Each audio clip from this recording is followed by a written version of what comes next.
червонійте парадички. Іванко малий за плотом бавиться іще з болотом. З лусником го баба кличе, бо грудьом у неї миче.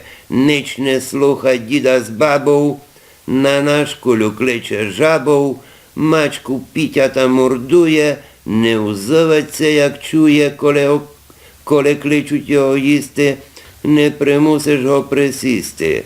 Рингі шпіл такий гібуря, замащена фурцуря, не дітвак, а божа кара, з блискавками чорна хмара.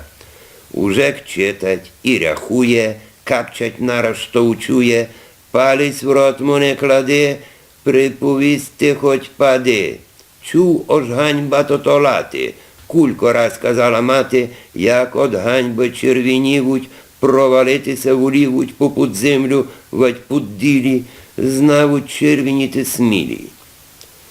Серед юнія, спрагота, Іван стоїть пела плота, паскунезно комусь лає, вонь поштарка умліває, що йшла якраз путем, трясучи старим кустем.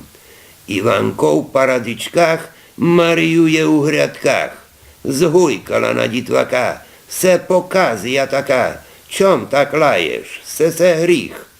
Так уйді дому надбіг, Іванко нараз заткався, далі голосно узвався. Парадичку би ми зів, зелепець, ще не дозрів, би почервініли лаву, бо на бетон се знаву, ож од ганьби червінівуть, таку й нараз ти дозрівуть.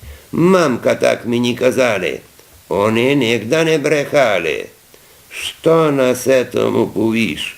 Тихо прумкнеш, вать зіш. Казав правду сесь дітвак, це усьому щось не так, як учув, порозумів, і де треба прикуїв.